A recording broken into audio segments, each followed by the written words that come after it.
how's it going? Welcome back. Episode 21 of the Eric and Brad Show. This is a podcast we do once a week. Just get together, talk about stuff. Thank you for finding it. Leave a 5-star review on Apple Podcasts. Thumbs up the YouTube video if you're on YouTube. You can email us at erickandbradshow@gmail.com. That's Eric spelled E-R-I-C-K. Some people just want to be different, apparently. So you can email us there and ask us whatever you want. Episode 21. How's it going, man? Pretty fantastic, man. How are you doing? Nice. I'm not doing good. Oh no. Oh no. Yeah. Let Um, me hear it. Let's throw it at me. so right now it's Saturday evening, right? Mm-hmm. So Thursday midday, my work week starts on a Wednesday. So I started my work week on Wednesday, and then Thursday midday, I was stepping down from something on my personal time, we'll just say, and it's about a foot down from the thing I was stepping off of, so maybe like double like a traditional sidewalk step. And as soon as my foot touched the ground, like just extreme pain just went from the bottom of my back to the top of the back, and it hurt really, really, really bad. And I had to just run around and do a couple more things in my day, and then I got home, and the pain was still bad, and I knew it was bad, and I had the idea, like, well, I was like, my fucking bed, I'm like, I bet you it's my bed, because we just talked about beds last week and stuff, but I got home, I'm like, I'm just gonna lie on the floor for a minute, and I don't know, just try to even everything out. And once I got down there on the floor, I was down on the floor. I was down on the floor. Like, I was like, I can't get up now. I'm stuck. And it really, that's when I kind of started feeling a little scared of, just because I was like, I don't know what to do, you know? I'm sorry. And it's pretty crazy because it's like, it seems easy when you're just like, okay, just get up off the floor. It seems like an easy thing to do. But when you move an inch in every direction and it's just like shooting pain in your back and your legs, then I'm sorry. you're I just like, find this so funny. yeah, it's I'm not sorry. I'm funny. sorry. And it's like fucking, it's just like I don't know what to do. You know, should I call an ambulance?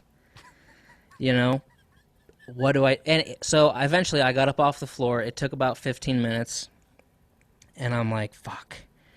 So then I don't know, I'm taking Tylenol. I took like a cocktail of like 75 milligrams of CBD, like 2,000 milligrams of Tylenol, a bunch of fish oil, some protein powder, bunch of magnesium, just trying to be like, maybe that'll help.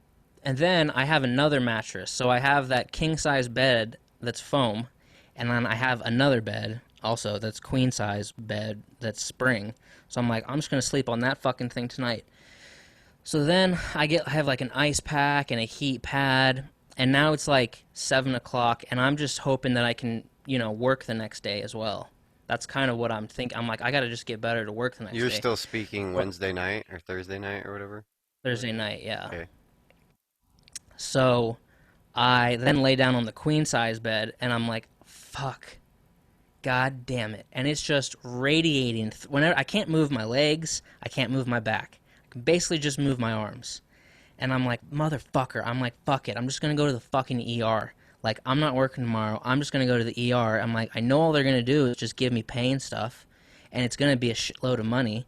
But it's like, I don't know what else to do. How am I gonna even sleep tonight? Like, this is fucked. I don't know Yeah. what Yeah. happened. So then I get off the queen size bed. That takes another fucking 10 minutes. It's just like, oh my god. And I was like praying on that bed. I was like, if you just take this pain away, like I'll do whatever I have to do. I promise. Just fix it. I know something can fix this, but nothing's fixing it. So then I go lay down on the foam, my king size foam bed. So you haven't But I lay in the you didn't go to the what? ER. Didn't go to the ER. Okay. Okay. So you're on bed 3. Um, Yeah, exactly. And the pain is just getting worse, and I can't do anything. And the dog, Cash, is clearly he's not in like his normal play with me, play with me, play with me mood. He's like in a very concerned mood. You could tell. And I'm not. I didn't eat that night. Didn't eat Friday. I was like no appetite. But then I lay down on the king size bed that's foam, and it feels so good. And I'm like, fuck, god damn it, this is the perfect thing I should be laying on, because I can sleep like this. But what I did was just probably make the problem worse by trying to find other spots to sleep. And I end up sleeping through the night on there somehow, because I'm like, I'm gonna fuck my back up even more when I'm sleeping. Like I'm gonna move my leg or something. It seems obvious to me, or I'm gonna try to roll over. But none of that happens. Somehow sleeping for me is just fine. But I wake up Friday morning and I'm like, okay, and I told people Friday morning that I felt okay. But the truth is, I kind of just felt like like it was manageable or whatever. Oh fuck, I'm not recording too, just you. It's all right. But I felt like it was just manageable. So I fucking shoot out of the house at 5 a.m. and going off to work. I got a pillow behind me in the truck, fucking Tylenol with me, still hurting.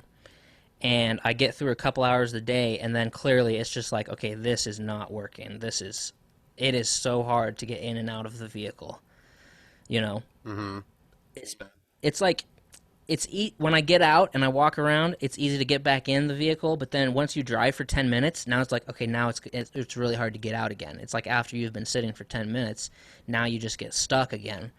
So then people at work are just like, just leave, just go, just go and try to be better for tomorrow. I'm like, fuck me. So then I start calling chiropractors. First chiropractor I call, can't get you in. Second, can't get you in. Third, can't get you in. Fourth, can get you in.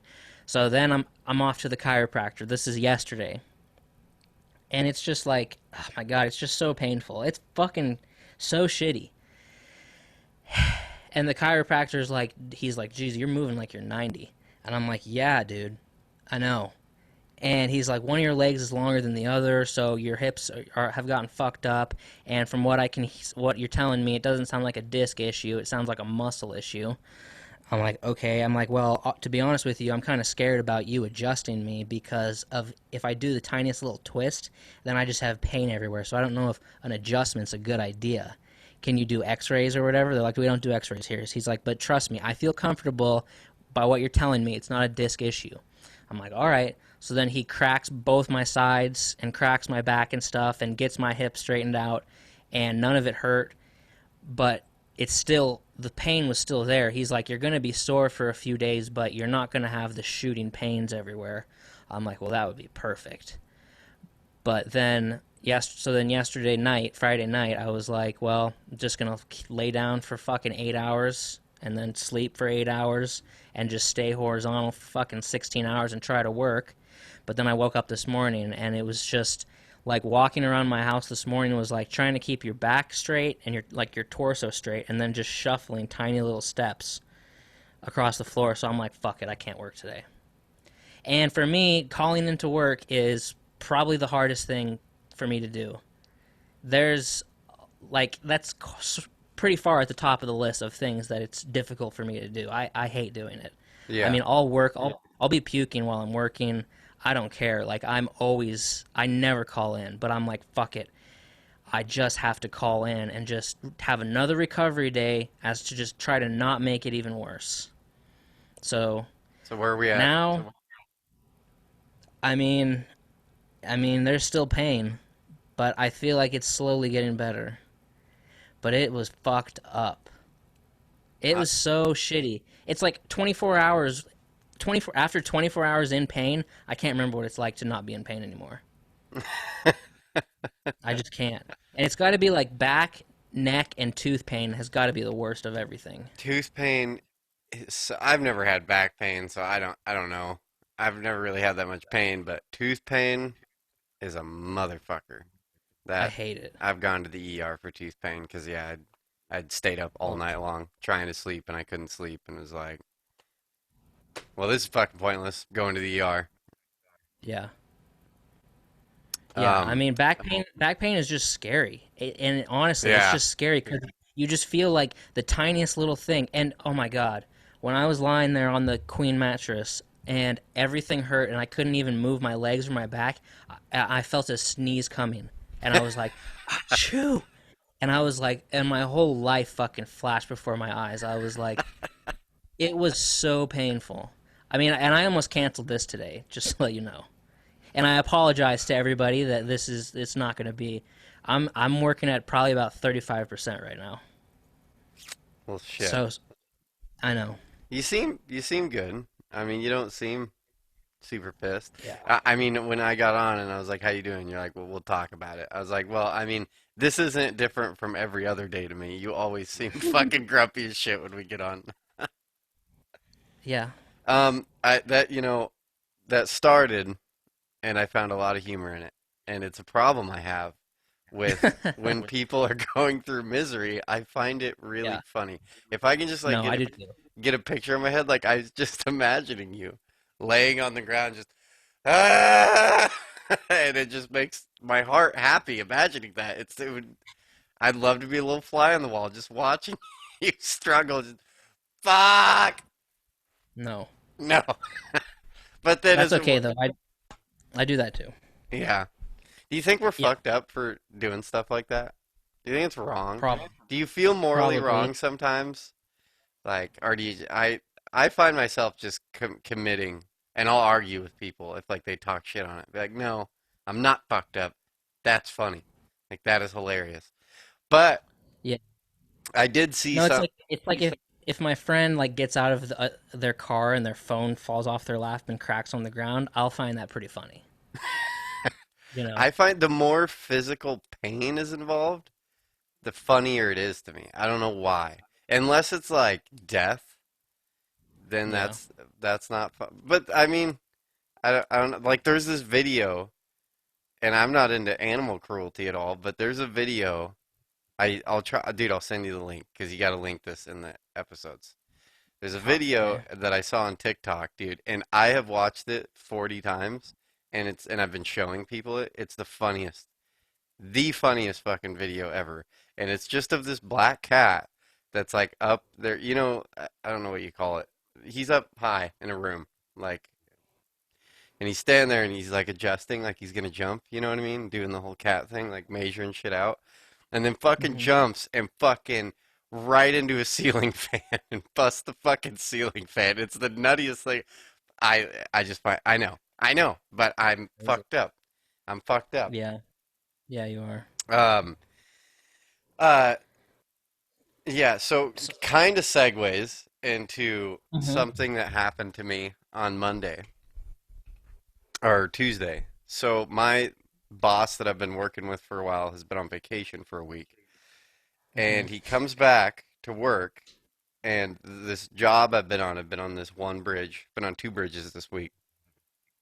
Beginning of the week, I'm working on this pedestrian bridge. It's called High Rocks. It's like this super popular swim spot in Portland. It's in Oregon City. They jump off the bridge. Uh, I guess people die there Okay. constantly. Okay. But they've put big fences up, like to try to, Yeah. and it says no jumping from the bridge. But Yeah. since I've been there, I saw someone that climbed around the side and walked down these pipes and stuff like that to get out to jump. Jeez. Um, it's been a cool spot to work because of the women. It's just nothing but hot girls all day long. Just nothing but hot girls. Um, but anyways, I'm at the end of this bridge and I'm in this big stainless steel box and we're doing like a it's just this big fucking steel box. It's like 10 by 10 by 10.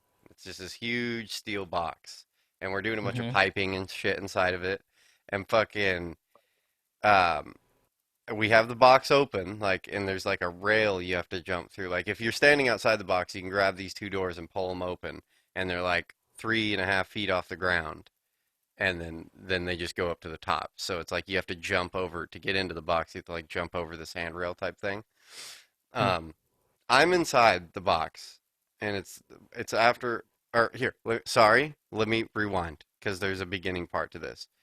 Um, at the beginning of the day, when my boss gets there, what you have to do is we can't leave any of the stuff on the bridge that we work with. So there's a wastewater plant like a quarter mile away, and we've been hooking up trailers, and then we just have to do this fucking bullshit in and out every single day. We have to grab all of our tools, drive them down the road. It takes like an hour at the beginning of the day to just get set up, and then an hour at the end of the day.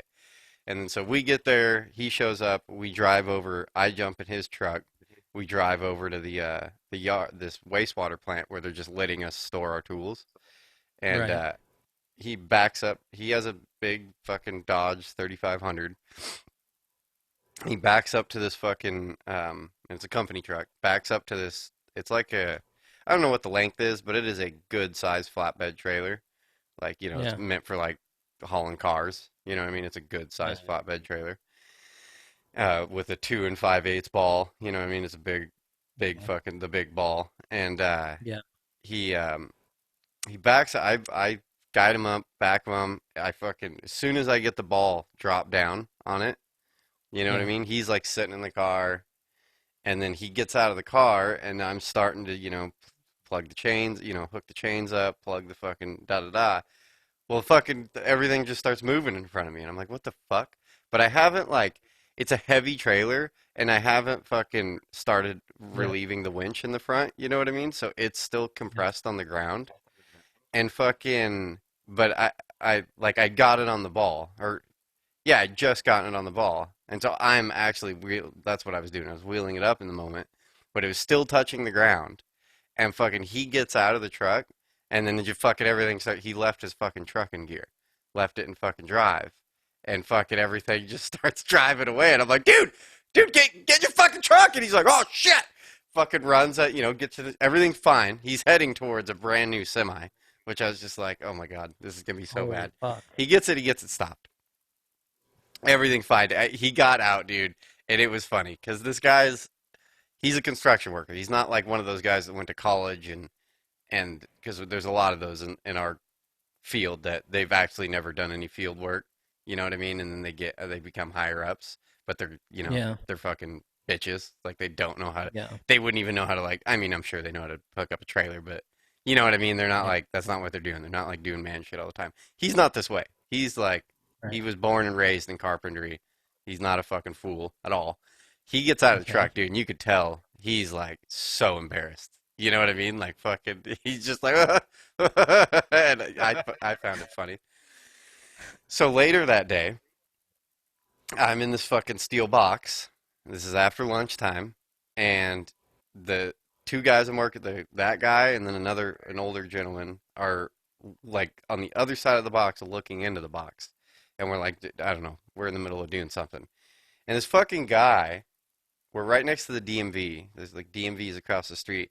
This fucking guy comes down and there's like a roundabout, and it's rarely used because the bridge is a pedestrian bridge. There's like this roundabout at the beginning of the bridge, and this Ford F-150 pulls up to the roundabout and just sits there. And it's just sitting there for like a minute and a half, 2 minutes. And I keep like looking over it. It's like beat to shit. It's like got duct tape all over one part of it and fucking, you know, and yeah, just Hmm. it's like a 2002 or something like that, 2004 Ford F-150. And he's just sitting there in this roundabout. And then the guy gets out of his truck and just opens his door and just starts walking towards us. And it looked like he's pissed about something, like that we're obstructing the road or something, which is kind of what I assumed was going on, is that like we're obstructing the road, kind of. Well, his fucking truck goes taking off down the fucking road, fucking in reverse. Like he gets out and I'm screaming at the dude. I'm like, dude, your fucking truck.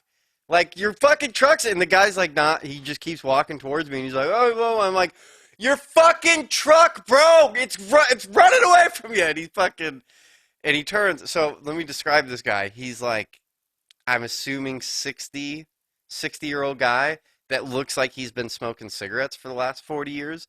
Like just doesn't look good. You know what I mean? Like not in Yeah. good shape. He's like wearing sweatpants. You can see the inside of his truck is just like fucking trash. I don't know. Just painting this picture like the dude kind of, but like a 60-year-old version of the dude. You know what I mean? Like No. Okay. has Yeah. There stains you go. all over his shirt and shit like that. Yeah. and fucking it goes in reverse. I'm screaming at him, so the guy fucking starts running after his fucking truck, jumps in the door, but fucking fucks it all up.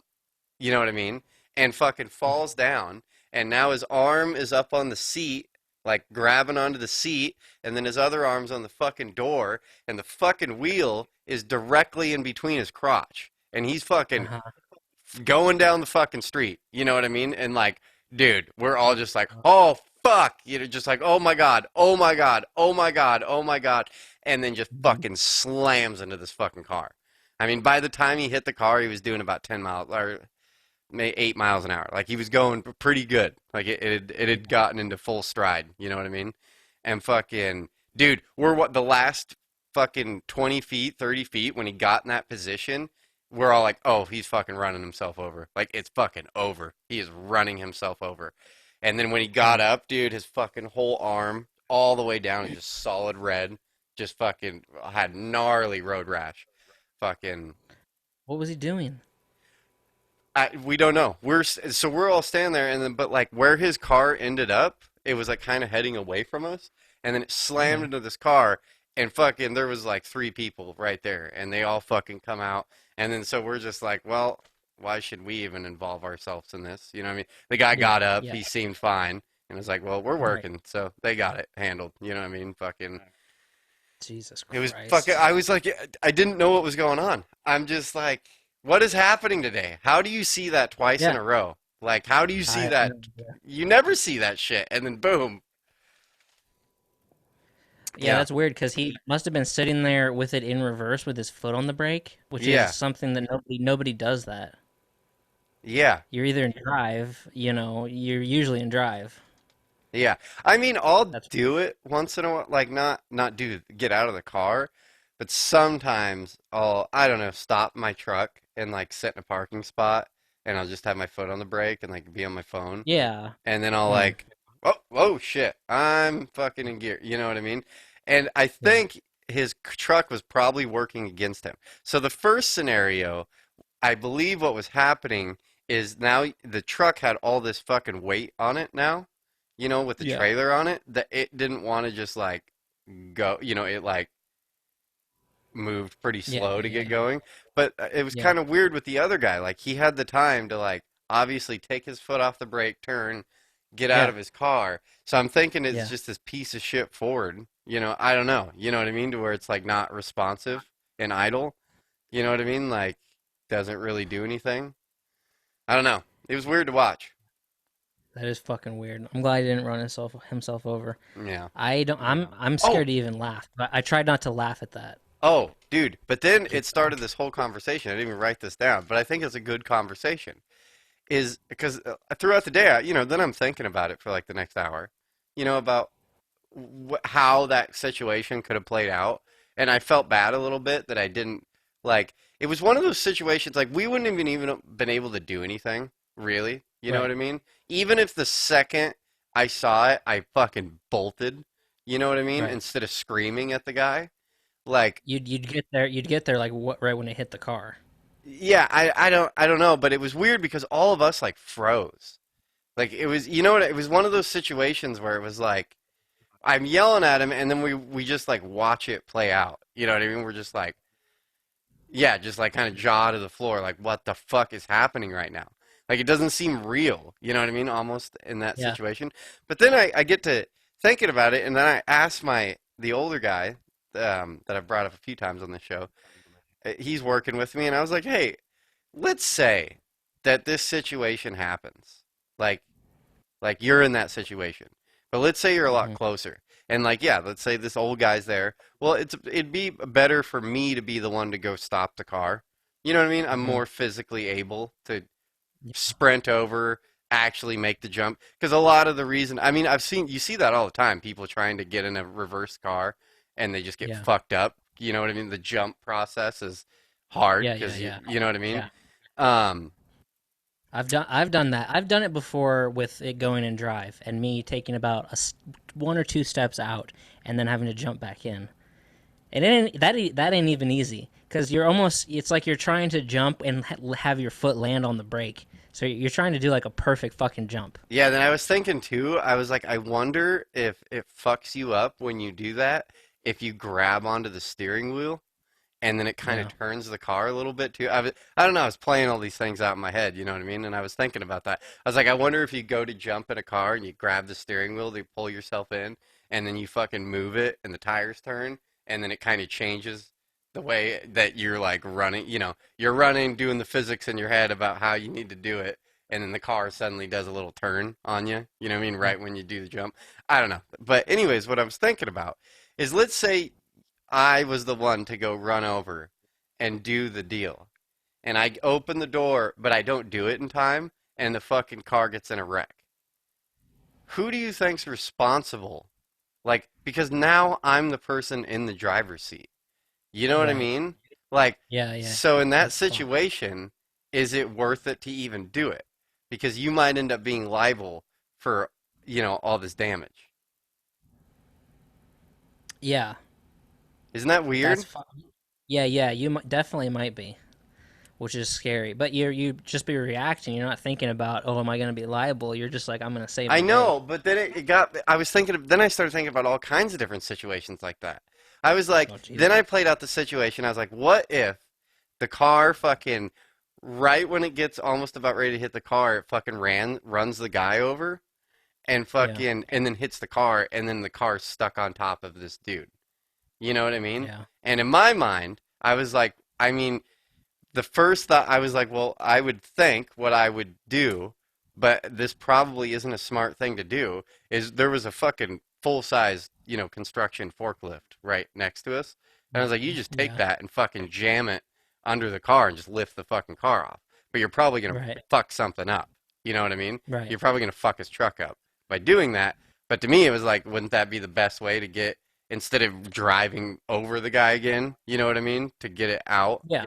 did you could Yeah. just pick the fucking car with the machine's right fucking there. And then I was like, but then is he gonna fucking sue you for fucking his car up? You know what I mean? Or that is Yeah. he gonna go Who after knows? my company? You know what I mean? Right. Like, so then It's it, like the best thing for you to do for yourself is to do nothing. I know, but isn't But that a if you sad? want to, yeah. But then if you want to help out someone that's in distress, you're putting yourself at risk of a shitload of legal troubles. Yeah. Crazy.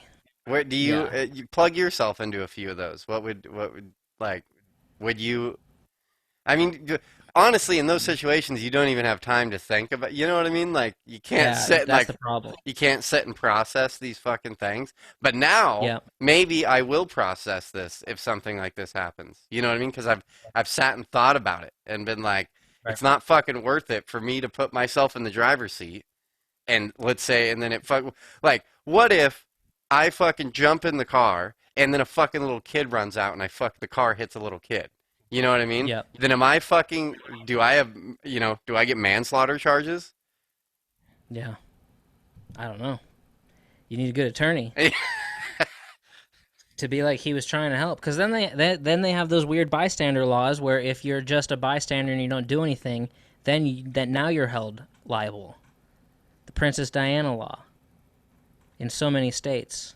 It's crazy. If you could save someone's life and you don't or something like that. Yeah.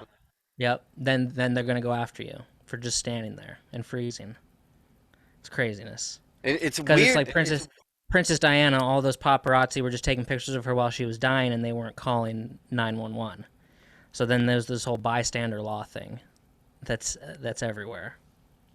I don't really know anything about that. You didn't try to help, so That now you're going to jail. that makes sense. It's fucking weird shit. I don't know. It's weird. It's weird that whole freezing thing. You know what I mean? It's such a Yeah. weird thing that happens. Like, Yep. just something crazy happens, and you're just like, what the fuck I don't know. Like, you know what I mean? It's like that Yeah. moment in time is like alien. You know, it's like you're in a movie or something like that. You're like, it's like hard to process that this is actually real. Like, this is actually happening to me right now. Yeah. Yeah. And I think sometimes when stuff happens like that, I just feel almost immortal when I'm freezing. So there was a situation here where a long time ago in 2013 where I left a bar here, a very popular bar with a bunch of people, and it's pretty notorious that when it's time to leave the bar, that's when a lot of bad shit goes down. When people are apparently just when people are leaving the bar at 2 in the morning, that's when bad shit goes down. So I'm outside in the parking lot, standing on this stack of pallets with this black dude. Don't know who he is. Me and him are just standing there because what we're doing is we're watching the parking lot in which there's about 6 different fights happening all in the parking lot. Girls fighting girls, guys fighting guys, just little pockets of fights. And we're just standing there like, yeah, dude, like what the fuck? And we're just watching it. Then all of a sudden, bop, bop, 2 gunshots go off. And everybody stops fighting and starts running everywhere. The black dude next to me just fucking takes off, pew, gone into the night. And I'm just standing there like, whoa, dude. Like, I'm just watching everybody just scramble. And then my buddy Rico's like, get in the fucking car. We're leaving right now. The cops are going to be here in fucking 30 seconds. And I'm like, but I want to see I want to see how this plays out. Like, I want to see what happens. He's like, dude, we're leaving now. And I'm like, all right. But in the moment, I was just like, just standing there, just like I don't know what's. I want to just see what keeps happening, just like you're watching a movie. It's fucking weird. Huh. That's Yeah, bananas. I've never been around a gunshot that's like wasn't an intentional gunshot. I don't know how I'd yeah, react to that. You know, I've been in the I know. woods and people Right? shoot next to me. That's totally different than if I was like in a city and fucking pop, pop, pop. I don't know. You know what I mean? I don't know what you see the movies and you see shit where people just fucking. Yeah. I just stood there, and we went back the next night, and there were cops like at every entrance to the bar, just standing there because apparently they caught the guy on security camera, and they thought he was going to come back, but it was just like another day. I don't know. But it's not like I could have helped anybody. It was just a moment where I was just kind of watching because it just didn't seem real. And I might have been drunk, but Might have been still. drunk. Yeah. Man, fights are It's, fun. Fights are fun. I've kind of been that same situation. I was at Roxy's once, and dude, I was sitting at the bar. I want to say it was this girl named Courtney. I can't remember, but one fucking person was just sitting next to me at the bar. And then the rest of the bar, dude, there's like 25 people all break out in a fight. And we're just yeah. all at the end of the bar looking and like it starts with Yeah. some girls. It started with these fucking group of girls fucking and then some hair got pulled and then a guy comes, "Hey, fuck you," and another guy, "Fuck you, man." Then a chair gets thrown across the bar and then Oh my fucking God. boom, you know what I mean? Then everyone's fucking fighting and we're just sitting there at the bar like just watching just the only 2 people. The bartender's out fucking screaming at people. You know what I mean? And like, we just Yeah. sat there. Then the cops show up. They're just like, "What happened?" I'm like, "We were sitting here," and fucking all this Yeah. shit just started going on. Yeah. That's craziness. Boom. Yeah. Uh, Yeah. I don't know. kind of. This is kind of. I don't know. Things keep tying into me. Fucking. Yeah. Uh, this is another segue, I guess, talking about shots going off. So I don't know. Again, I don't watch the news at all. I'm not, you know this, but I keep saying it all the time. I'm not privy to what's going on. But No. supposedly there was some dude who got shot downtown Portland a few nights ago. Did you hear Hmm. any of this? Yep. Yep. And I guess it's the big craze right now. Yep. Well, I'm with my buddy, and so I have a friend, and we go a lot of times. He lives in an apartment building and he has a garage, and it's like there's all the apartments and there's just this row of garages. You know what I'm saying? Like on Yeah. the other side of Yep. the deal, there's a tiny little garage. Well, he has like a little table set up in there, and we'll just go drink. You know what I mean? Just hang out there, and he's got a little radio set up, and it's so we can smoke cigarettes and shit. You know what I mean? And fucking just hang Yeah. out outside. Well, 3 garages down, and I mean I go there all the time. It's a fun spot. It's a lot of my little weird group of older guys. A lot of us will go over and like just I Yeah. don't know. It's our spot to go hang out once in a while. I go there probably every 2 weeks or something like that. And Right. uh, like 3 garages down, and then like 5 more garages down from that, there's like 2 other groups that do the same thing. You know what I mean? That just Yeah. when we go out there with a case of beer, there's fucking there's this group over here doing the same fucking thing, and then at the end it's all these Mexicans that have these like low rider hydraulic cars, and they're all on their end, just drinking beer, and then the next one they're always watching like WWE and shit. The ones next to us, they're kind of odd Jesus. people, but they're nice. Yeah. They're always like fucking, hey, how you doing, man? And they'll just Yeah. sit there and watch WWE, and yeah, that's about it. And I see him all the fucking time. Yeah. Well, my buddy, he's like, hey, you know those fucking people over there? He's like, that's the fucking dude that was shot in downtown fucking Portland. I was like, are you fucking kidding me? He's like, yeah, that guy that's sitting over there all the fucking time. I've seen the guy 100 times. Like, The I, white guy? yeah, the white guy that got killed that everyone's saying is like some Huh. patriot prayer. I don't know. I've heard a few different things, but I believe Oh, that's crazy. suppose like what they're saying is there's like a white supremacist dude downtown, and then an Antifa person ended up killing him, and then I heard some other stuff. I talked to some guy last night, and he's like, no, dude, that guy was a fucking, he chased some black girl down an alleyway with a knife, and that's why they killed a bunch of fucking bullshit. Yeah. Yeah. Fuck. Yeah. Dude, you're right in the thick of it. Isn't it weird when, I guess that's another weird fucking thing, is when you like know someone, yeah, or you know what I mean, like when someone in your life is, you know what I mean, it's just so strange, like someone that's on national television now, you know what I mean, for getting Yeah. killed, I've walked by 100 times, you know what I mean, fucking, Fucking weird. I don't know, crazy times, Fucked up. crazy Yeah. world we're living in, It is crazy times. Remember last week when you were predicting that basketball wasn't going to come back, and and it then came back.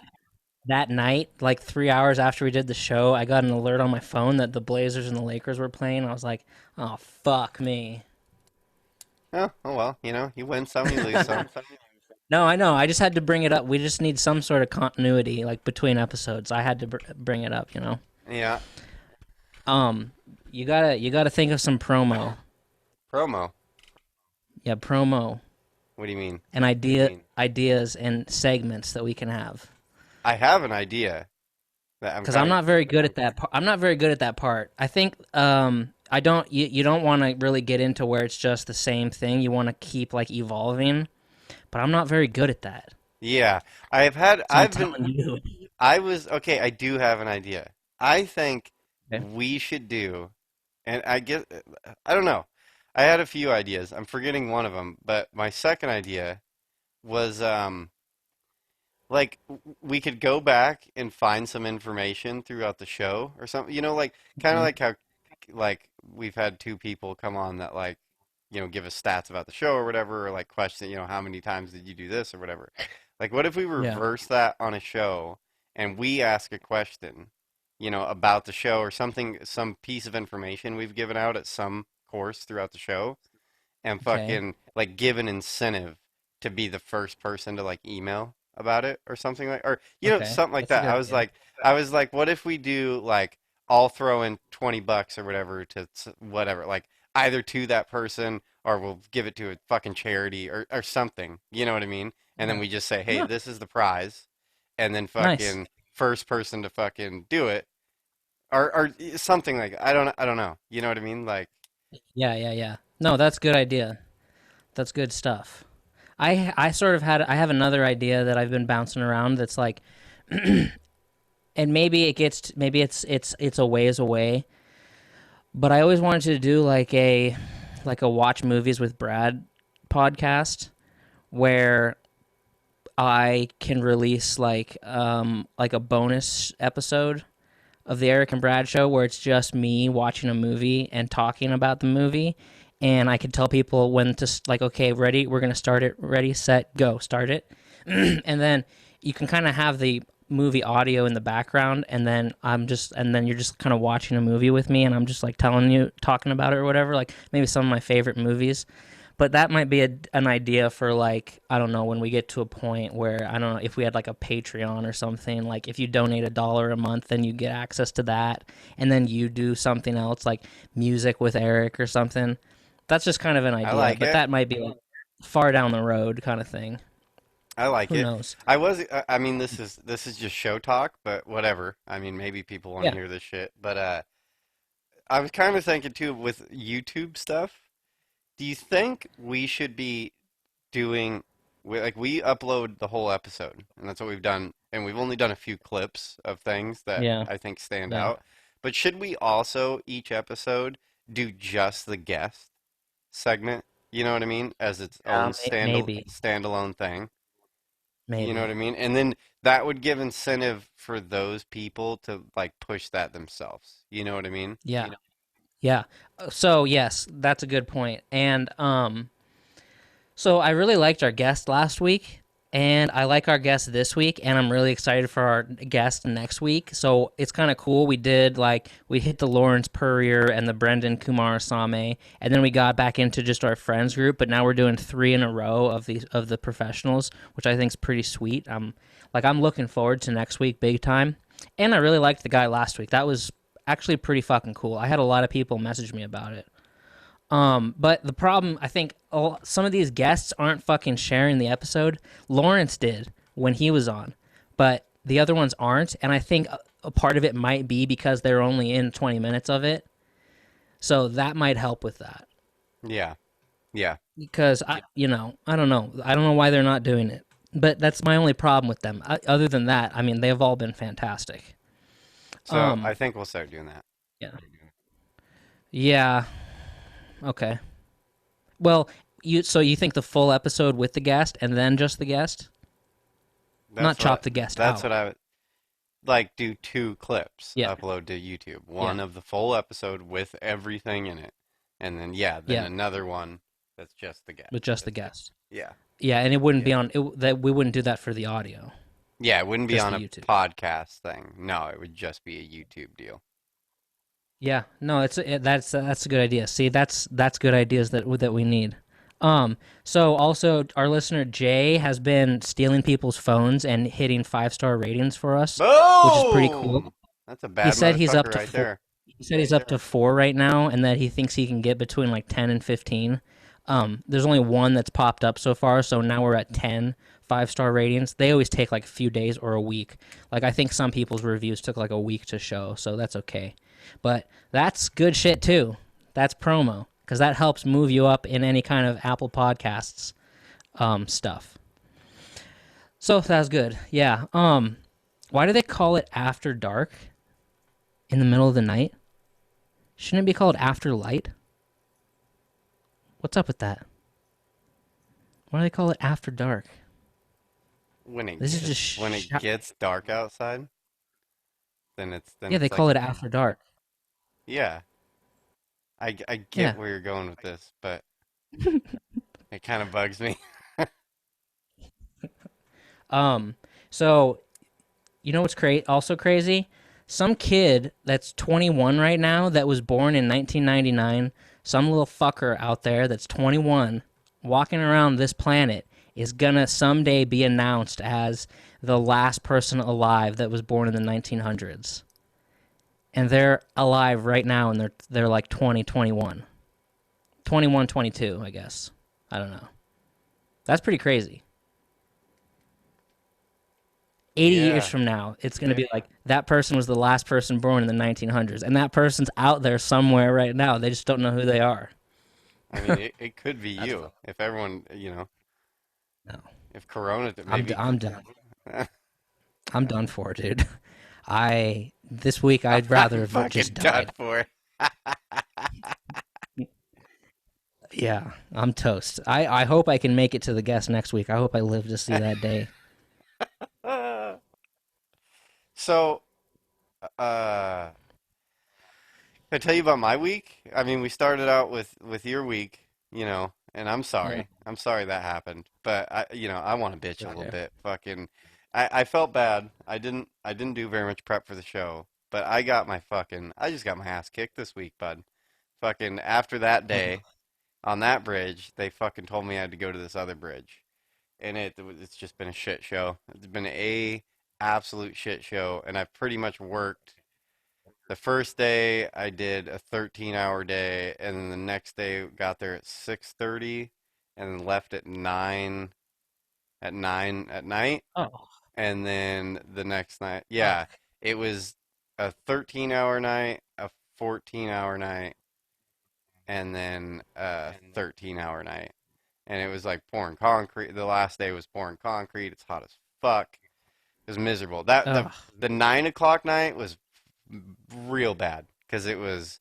I got off at 9 o'clock, and my brain's not even working right now. Like I can't even like. Yeah, math isn't like working in my head at all right now.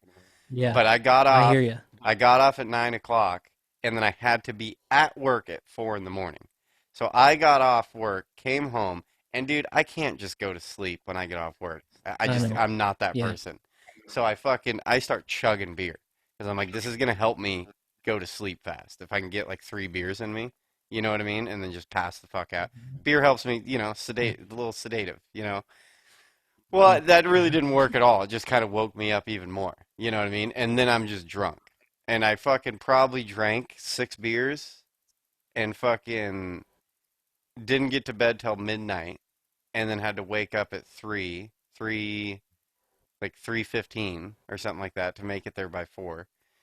And I was driving to work and I'll tell you what, I was passing a lot of cops and I'm like, I think if I got pulled over right now, I probably could get a DUI. It's like I feel a little That's not drunk. good. Feel a little drunk Gee. right now. And felt a little drunk when I got to work. I was like, oh, maybe those beers weren't such a good idea last night. But it was fucking 4 hours ago. You know what I mean? It was like that was 4 hours ago that was all just happening. Like, I Right. hate that shit. I fucking hate that shit. Bridges are fucking garbage. Never work on a fucking bridge. They're fucking trash. I hate them.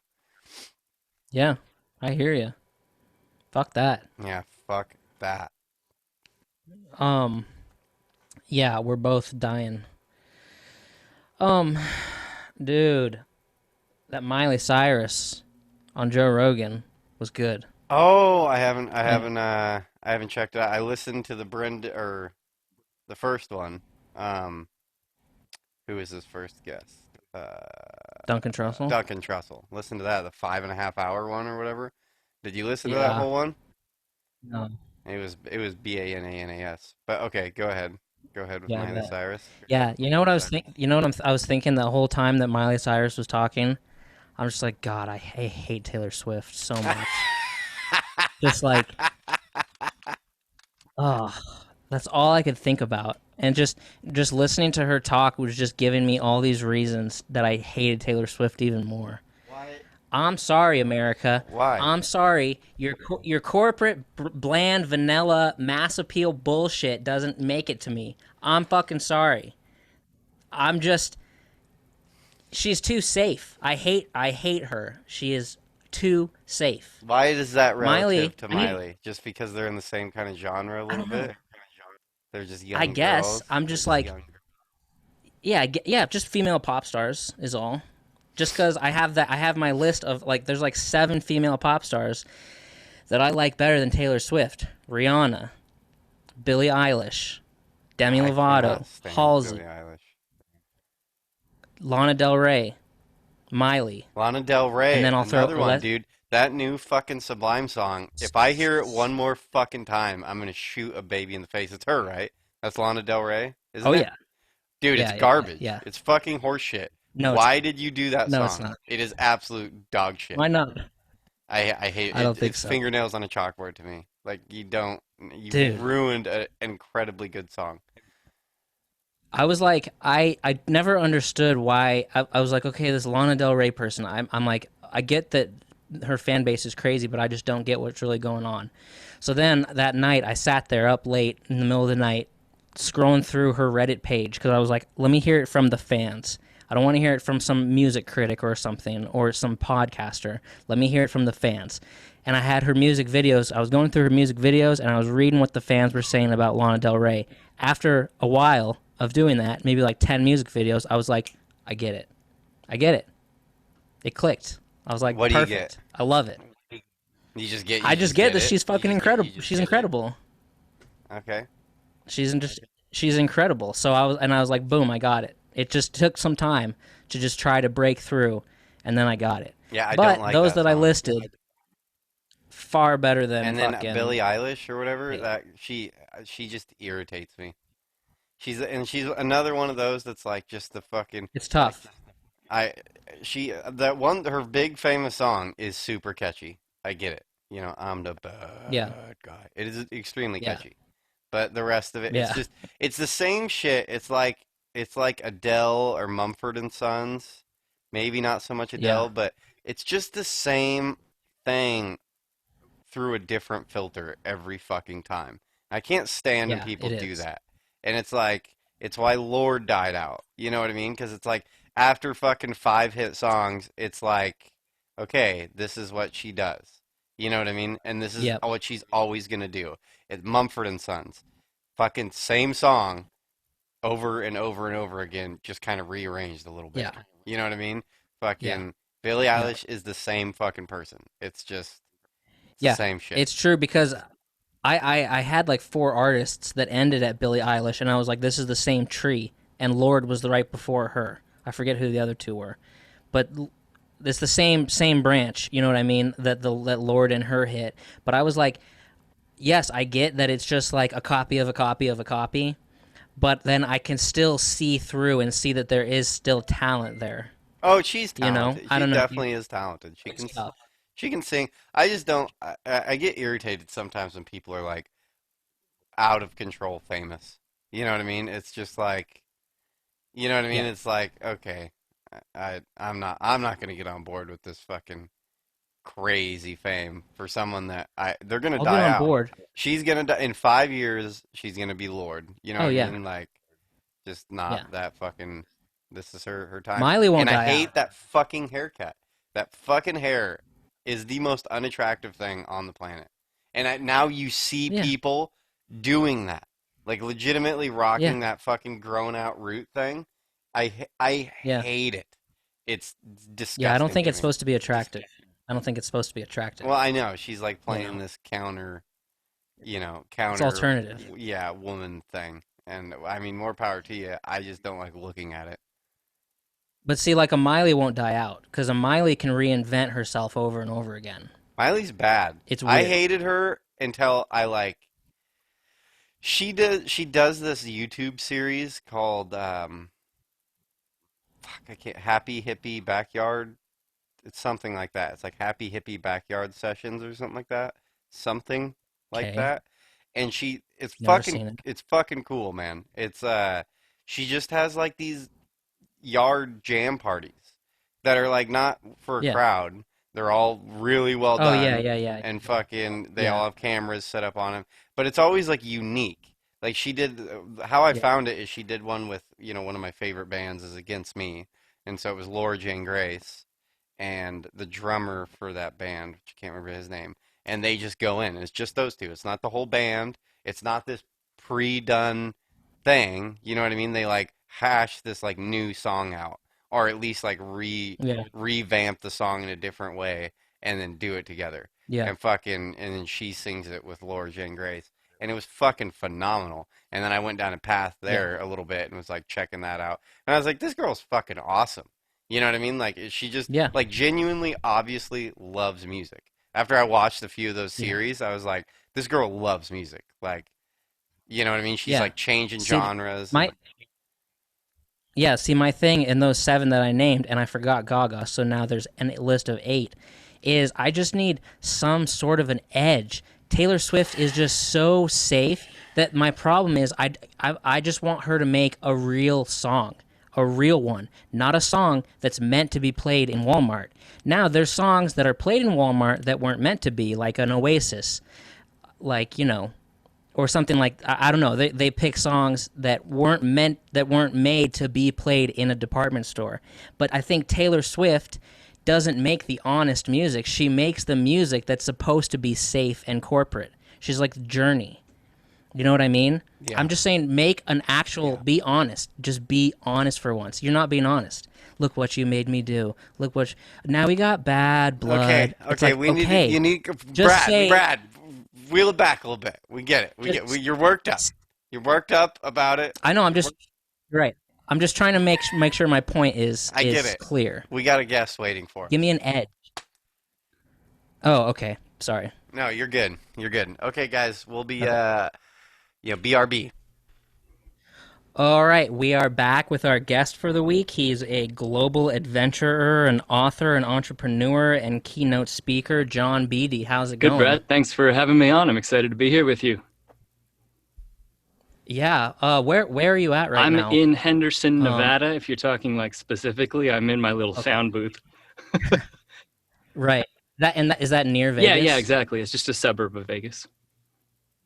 Okay, gotcha. Is everything still crazy there, or like casinos They open, tried to or open, they did a soft opening, and now you see like half yeah? the people walking around with masks, half not. We have like a 25% unemployment rate, and they're talking about like extra Oh, shutdowns. We got people coming in from all over the country. Like we were doing well, and then as soon as flights started coming in, it all got imported. oh my gosh. Okay. So Um, for people so yeah. for people listening and not watching, I gotta ask, what's the? It looks like you're in a nice little sound booth room. What you got? A side hustle you got going with that? Is that like for singing or is that audio stuff or? Yeah, I built this thing because I was going to be recording the audiobook for the Warrior Challenge, the book I Okay. just released. And they said, hey, man, like, we want you to do this, but unless it's professional quality, we're going to have to hire Mm-hmm. Mm-hmm. like a narrator. So, well, time to figure Right. out audio. So I got like the sound guard here, the Plosion shield, and I got the panels on the wall, and like made this makeshift Nice. sound booth. I'm actually like just in my walk-in closet, but from where you Oh, guys can yeah, see, it from looks our like view, a it looks like you're in a professional studio. It looks yeah. awesome. I Yeah. just walked past like my dirty pile of underwear and my clothes hanging up, like literally right behind where the computer's set up is my laundry pile, and yeah, it works. And I recorded the audiobook, and that's why this thing exists. And now, because I can't speak, all my promo for the book has been like on podcasts and talking to people on Zoom calls Right. and virtual conferences. So let's dig into your book a little bit. Well, that's Cool. I'm Uh, getting, just forewarning right now, there's something going on with audio right now. I'm getting Brad, and then you guys are like overlapping in time. So if I'm getting, it's weird. It's weird for me to listen to right now. So sorry if there's like, I don't know, it's okay. weird. You'll start a sentence halfway through him ending a sentence. I don't know what's going on, but we'll be able to edit that out. But let's talk about the book. What Brad knows a little bit more, but what was the inspiration for the book? What is the book? Yeah, so you said I'm a global adventurer, and I traveled the world climbing the tallest mountain on every continent. So the top of Mount Everest, the top of Antarctica's Mount Vinson, Denali in Alaska. And I went through this 10-year journey climbing these mountains. And when I came back, I had experienced like 16 deaths up close and personal, and or like nearby them because of these mountaineering accidents. Um, so I like figured out what that meant to me, healed from it, and then I had a random publisher come to me and say, hey, we're looking for a book for boys about what it means to be a man. Because they had heard the climbing stories, but they didn't know about the tough stuff that I'd gone through. So I was like, sure, I'll Hmm. write it, but it's going to be intense. It's going to get real. And it's going to like really look at what it means to be a good human being in today's culture as a guy. Because I don't know about you guys, and I'd love to hear your thoughts, but I had some like messed up messages about what it is to be a guy when I was in middle school and high school. I Yeah. was like, I'm going to try and rewrite the script. So I want to ask you two, like, what messages did you get? Or what do you have about like, here's what it means to be a man. Here's what it means to be a guy.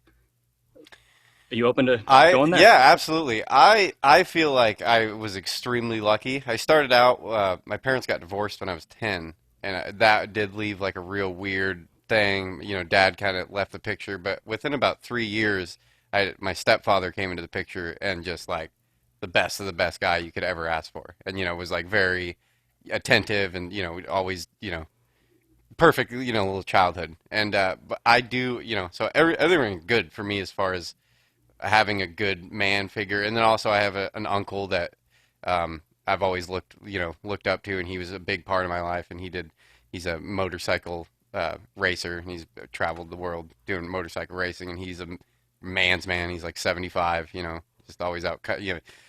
So always had good father figures. But I have also, it's funny when Brad mentioned you coming on. I find this, I love what you're doing. I've had a lot of conversations with people that I think there's a big problem in society of not only maybe father figures and not really necessarily that argument, but more like there's just not like rites of passage for men. Yeah. Like, unless I don't know, you know what I mean? So many people are just, there's nothing, and they just go to school and then out into the world.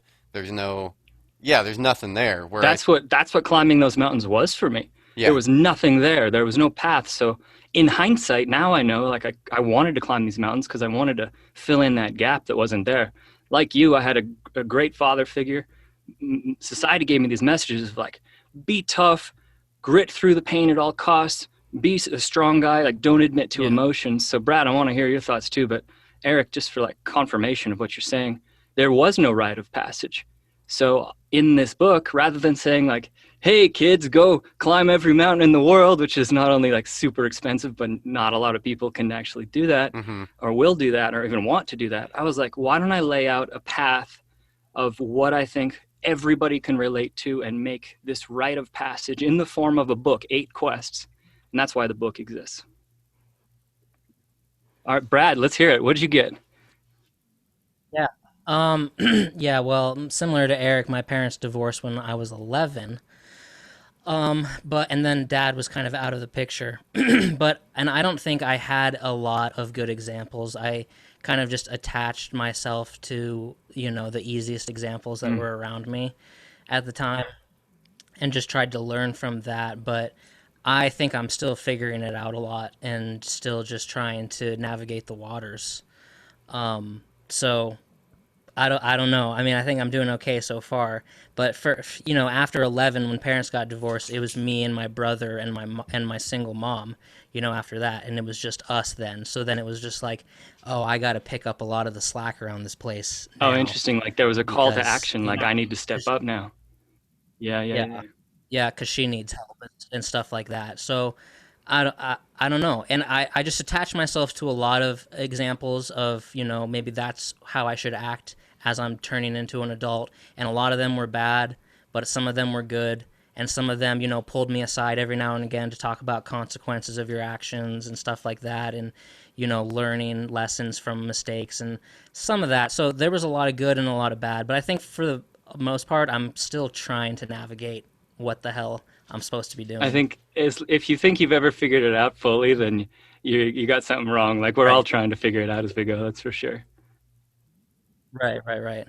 So I wrote this book as throughout all the mountains that I've climbed, what are the values that I would have loved to have had before I went and climbed, and giving those to the young men in the Mm, world and laying them out like all 8. When you first enter the book, a Maasai warrior confronts the reader, asking them to step up, just to make a choice, just like you had when you were young, like that moment of, hey, let's like there's a need for you to become bigger. Make that choice. mm-hmm, Then a guy who jumped over the Great Wall of China, Danny Way, on a skateboard back in 2005, shows you how to mm, like learn self-awareness. How do you observe your body, breathe, and watch your breath so that you can see like not only how you are in a moment without just being reactionary, but be intentional and about, like learn how you can see how you influence others. Then a Baja 1000 off-road racer takes you like tumbling down the desert and shows you how to choose your own values.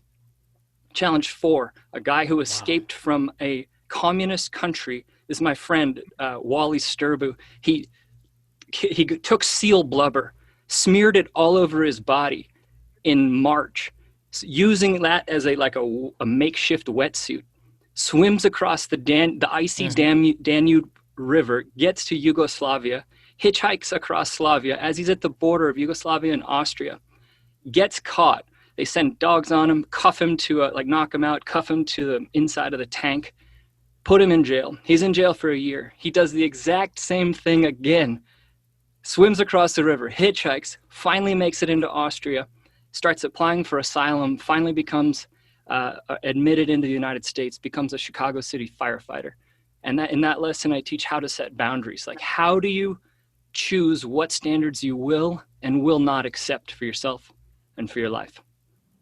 right. Challenge 5, how to find good friends, like people who will lift you up. Like you two have each other. You bring out the best in one another. I've heard you guys chatting in some other calls and you get real with each other. You drop some F-bombs. I love it. And Like, I'm kind of disappointed. I haven't heard any yet. I'm like, oh, they don't feel comfortable with me quite yet. We'll get there. We'll get there, boys. Challenge 6 is about like grit and resilience. And here I put the reader in the shoes of Ernest Shackleton.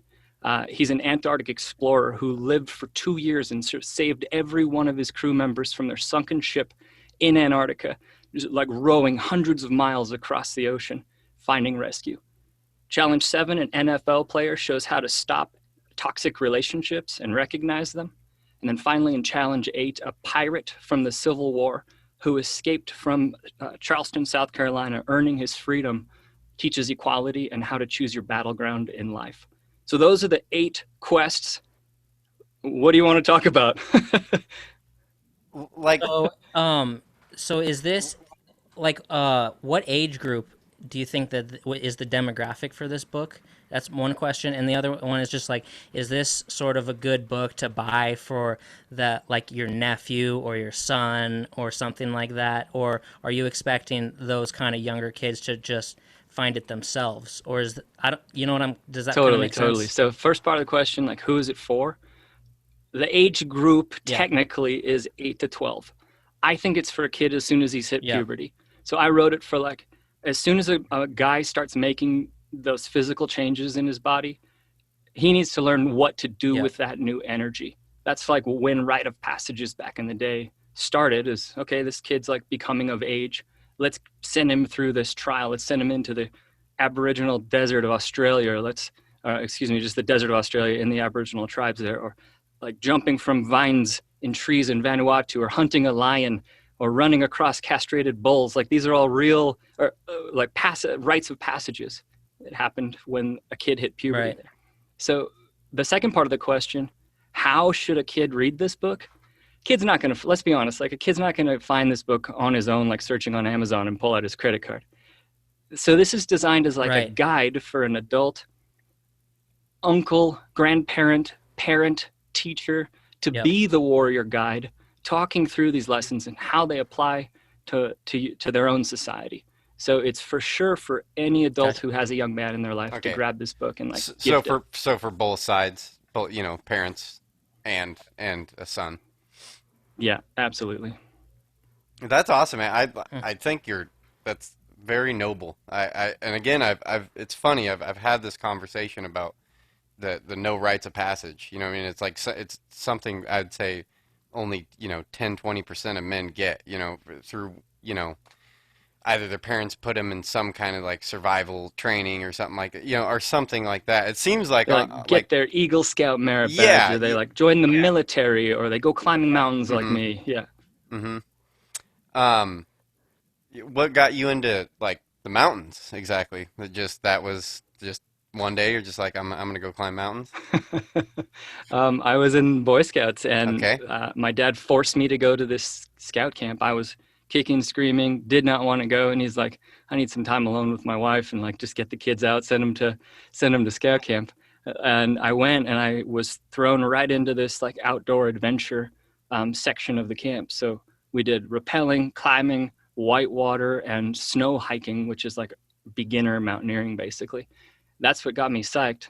When I was 22, my buddy calls me up, says, "Hey, you're good at climbing, right?" I was like, "Yeah." He says, "Well, I want to climb the Grand Teton. You want to go?" I was like, "Well, all I have is a harness and a rope, and we don't have any gear." He's like, "Well, I don't either, but let's go anyway." So we went, and you're supposed to have like quick draws and gear to plug into the rocks to keep yourself safe along the way. Our whole plan was, let's climb this mountain tied together with our harnesses tied to the same rope. And if one of us falls, it's the other person's job to jump over the closest rock that you could find, so we could like pendulum. And oh that my like, god, and like somehow in this idiot idea of, sure, that's safe, let's go climb this mountain, we made it. And we couldn't afford a tent either. And everybody says it's like, most people go as like a 2-day or 2-night trip. We're like, we can't afford a tent, so we just have to do it in one shot. So we make this like 3-day thing into this 19-hour grueling journey where we're like hanging on the side of the rock, tied to each other, like, oh, I can't move. And oh, it was the dumbest thing, but it showed me that I have what it takes to dig deep. Like when I don't have the strength to take a single other step, somehow I found the ability to go in and find that energy. And that's where my love of mountaineering came from, of like peeling the body back, peeling my physical defenses down and seeing what strength is underneath it and building that kind of spirit up. Right. And what I kind of wanted to say earlier, it's cool because they say like be the person you needed when you were younger, and that's Mm. exactly what you're doing, right? So that's awesome. But and also, so climbing Everest, can like the average person do it? Because I feel like I've heard conflicting arguments that so many people are doing it that there's like trash everywhere now, and there's like you're bumping into people and stuff like that. So can the average person do it, or is it like some intense training, which I've heard as well? So let's talk Everest. That's a great Yeah. question. Anybody can train to climb Mount Everest as long as you like have a normally functioning body. Yeah. Can every single person just show up out at Everest like right now and make it up? Hell no. Right. Um, Okay. I trained for 9 months. I was in the best shape of my life. I have been climbing dozens and dozens of other mountains in advance. I got there and it Hmm. was still the hardest thing I've ever done. It took me 2 months of climbing. It takes everybody 2 months. And to have like the emotional endurance, the physical stamina, the skill level of what you need to like transfer between the rope lines. Hell yeah, you need like some serious training and previous experience. It takes The two. people who Gotcha. get in trouble are those who show up without any like without the proper prerequisites. Yeah. Right. Is there That makes sense. is there trash everywhere? I didn't see it. The only trash I ever saw and I was like, man, that's like needs to be cleaned up a little bit was at Camp 4, which is at 26,000 feet. And there was like 100, 200 square foot camp area there where there's like shards of tents and old poles and human Oh. feces there. But Oh. largely, I found the mountain totally pristine. And I think that the reports that say it's a disaster for trash are from like reporting on reporting on reporting when it Yeah. was a disaster back in the 80s. But now it's like, this is gorgeous. And I didn't Yeah. have big deals with crowds. Crowds are there, but they weren't there on the days I chose to climb. Huh. It takes 2 months to get. Yeah. Really? Wow. I don't really know anything about, yeah, long mountain climbing at all. And in my mind, I was like, oh, a few days. You like go up a few days, few days back. That blows me away. Can you do it faster than that? Or is that just like, So you can if you've climbed another mountain to what we say is acclimatize. So your blood right now, even mine right now, doesn't have enough red blood cells to let you survive at high altitude. Like if the three of us were helicoptered to the top of Everest right now, we'd all be dead within 15 minutes because Hmm. we don't have enough red blood cells to carry the oxygen. So the reason you have to go slowly is you go from where you land at a little town called Lukla up to base camp. That takes you 10 days. You're at 17,500 feet at base camp. Then you go climb a surrounding mountain, get up to 20,000 feet, go back down to base camp. You spend like 4 or 5 days there healing, recovering, letting your body build those red blood cells. Then you're actually on Mount Everest and you climb up to Camp 1, sometimes straight up to Camp 2, and you go back down to base camp. Heal 3, 4, 5 days. Then you go up to Camp 1, up to Camp 2, up to Camp 3, get a taste of that thin air at 23,500 feet. Then you go all the way back down to base camp, heal, recover, like deal with your injuries. Because above 17,000, your little cracks in your fingers won't heal themselves. Your aches in your body don't, like your muscles don't get into like fighting shape again. Then you like wait for the weather to be right.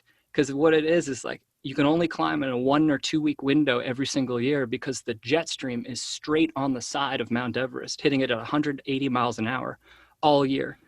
But when the Asian monsoons push that jet stream off, because the seasonal changes, it gives you like this 1 or 2 week window of calm weather. So you're like, okay, cool. It's calm now. We have our little window. I'm all the way up to Camp 3, Camp 4. I'm acclimatized.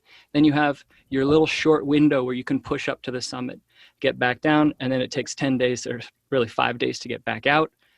And then you fly home, and that's why it takes 2 months. is Wow. there people that like stay at Camp 3, or can you not do that? Like, can you Um, not stay? Can like if you are some freak, or whatever, can you get you to the point where you can stay at 17,000 feet? I think is what you said. Part of the equation is genetics. And so the locals in Nepal, Sherpa, are way more genetically superior than me being a white guy. And so they can recover like at 23,500 feet. They would even stay, some of them at 26,000 feet, like managing the camp there. But they would even admit, like, hey, I'm having some, like, I'm not holding it together. And they would need to come down to like breathe more oxygen. So it depends on your genetics. It depends on your fitness. It depends on your um, like your body's response to this thin air. That's Would you do it again?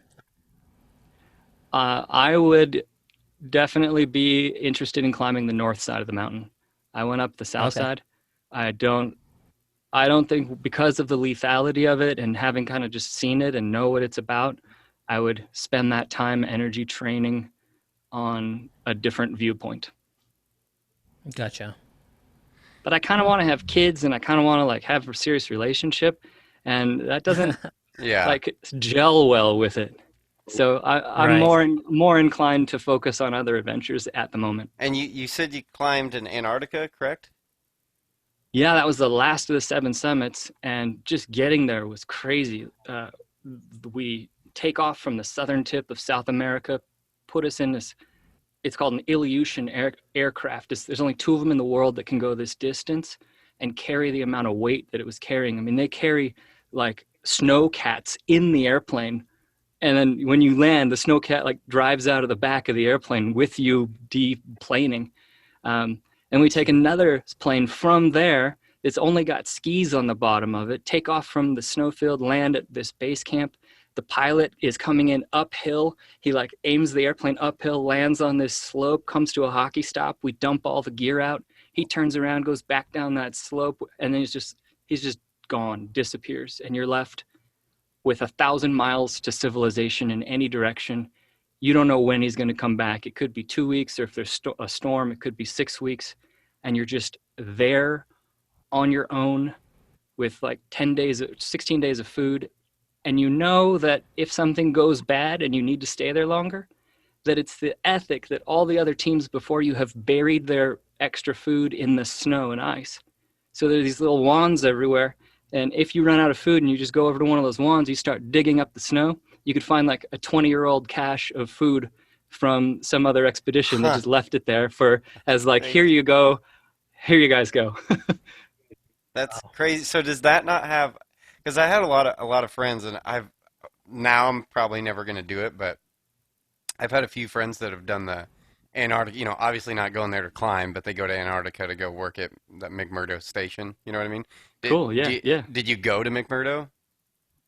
I didn't. McMurdo is in a different region, and like the prohibitive thing of Antarctica is how expensive it is to go there. That was the most expensive flight I will ever pay for. It was $30,000 just to get to that spot, Wow. and like by far the vast majority of the cost of that was just that single flight.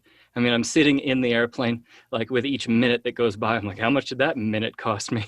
So It was just I know that because isn't Antarctica like everyone has their own little stakes, all the other countries.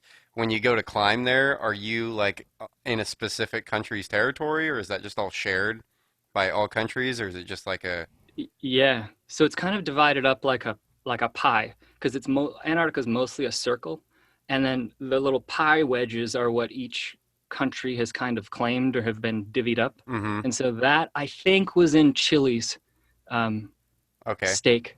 But honestly, when I got down there, I kind of was like reading Ernest Shackleton and got into this like really wild, wild west kind of mentality of this is no man's land, and it really feels like it down there. Like anything, like there's Yeah. thousands of miles of nothing but white ice, black rock, and blue sky. Those are the only three colors you see: the blue sky, the white snow beneath you in the clouds, and then the black rocks. It's the most bizarre thing. When I came back, I was like, green!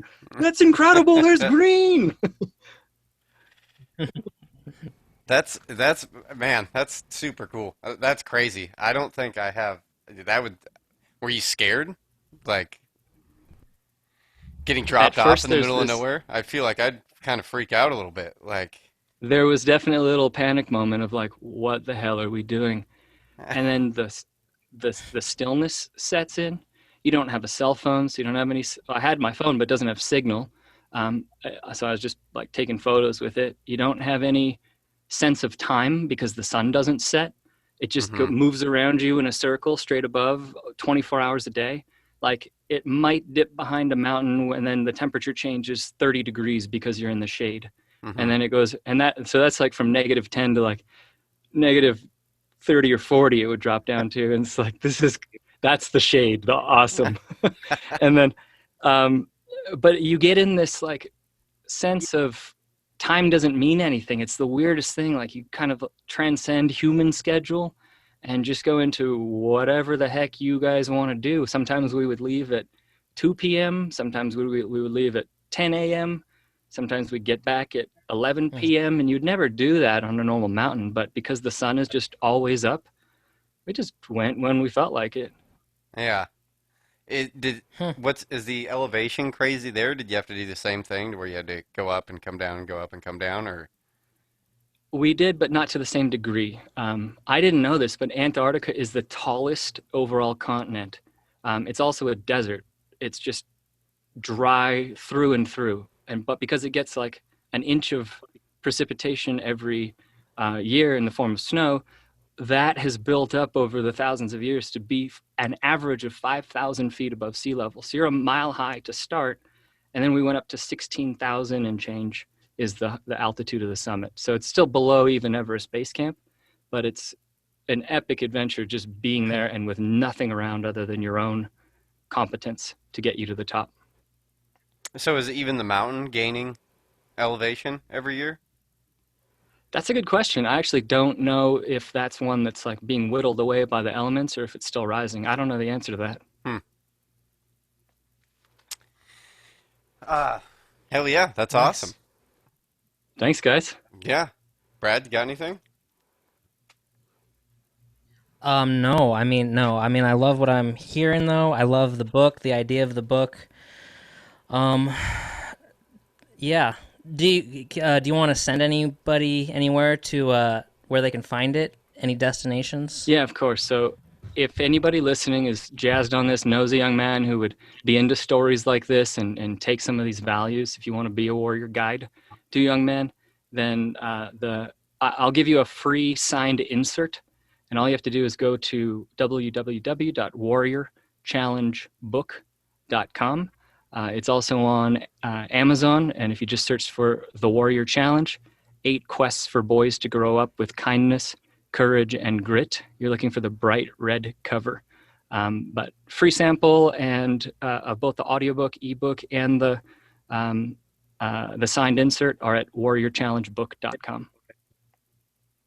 Heck yeah. Yeah, and I love that you read your own audiobook. I hate it when authors get the other people to read for them. It's Yeah, just so much better when the author reads it. So I love that. sweet. Thanks. I hope I did a good job. It was the first like serious recording session I'd done, so I did my darndest and definitely put the energy in that I Yeah, intended to write it with. Yeah, I yeah, that's usually listen to an awesome. audiobook a day when I'm at work, so I'll definitely go through this one. It'll give me something to listen to. I'd love to hear your thoughts and feedback. Thank you, Eric. Yeah, Absolutely, absolutely. Well, it was great having you on. You're a super yeah. Thank interesting you, man. guy.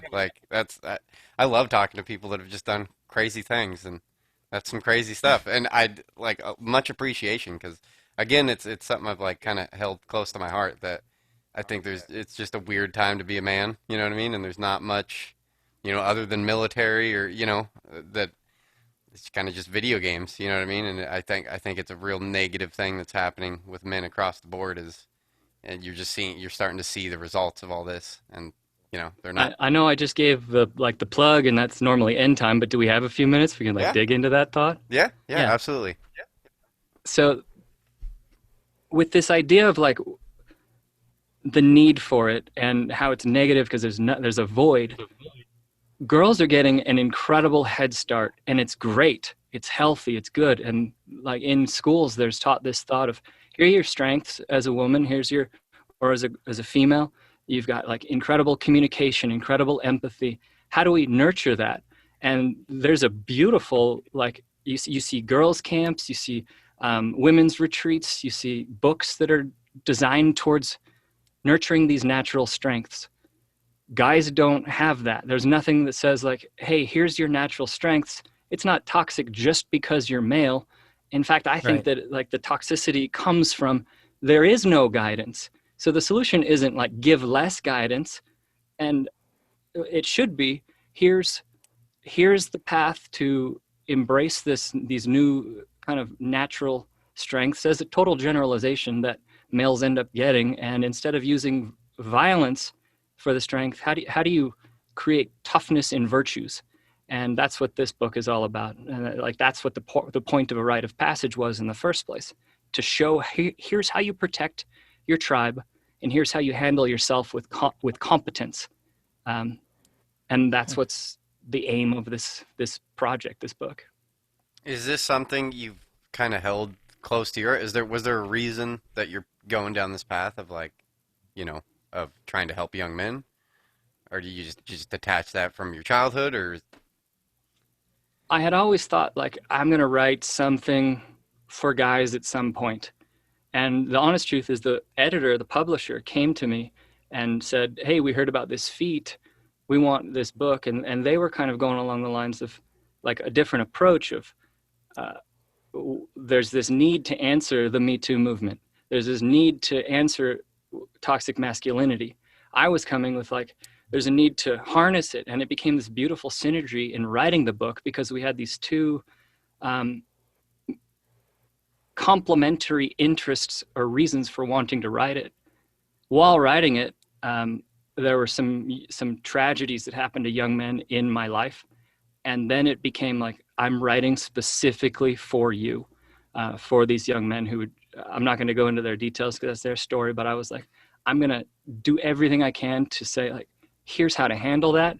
Here's how to handle everything that you might face as a young man today, like the real stuff that's going on, and here's how to live a healthy and happy life. Um, so I wanted to be kind of like to these. It became very personal. It became one of the hardest things I've ever done, of confronting my own flaws as a guy, being honest with myself about like I haven't lived up to every one of these things that I'm even espousing here. hmm. And that's part of the point.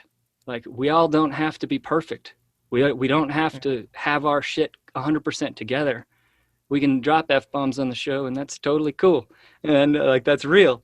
And in respecting one another for our flaws and helping to like strengthen each other through them and carry each other through our weaknesses, being able to ask for help, that in fact is the real definition of strength, because you know that at some point you can turn around and help someone else who's also asking you for help.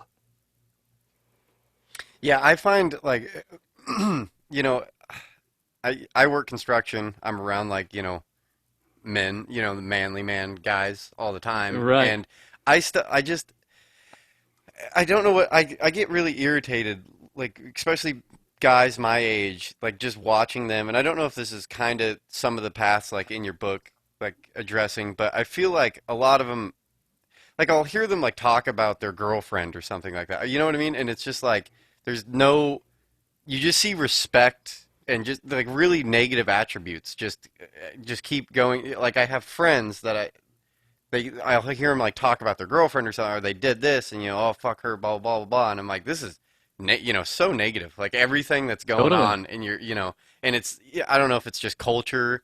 It's like it's cooler to be like the, like the, I got, all these bitches. You know what I mean? You know what I mean? Like that thing, and it's just it's so negative. It's like, man, there's no wonder you're so depressed. You know what I mean? It's like you're creating depression like around you. You just trying to like play this cool guy part, and it's like not, not being respectful, really even being respectful of yourself. Then you get a bunch of dudes in a room together, and it's like, I don't know, there's like no real not, I mean there is, but it seems like a lot of guys between the, age 18 to 30, it's like everything is like a a pissing contest. You know what I mean? It's just like there's no like building each other up. You know what I mean? It's all I don't know.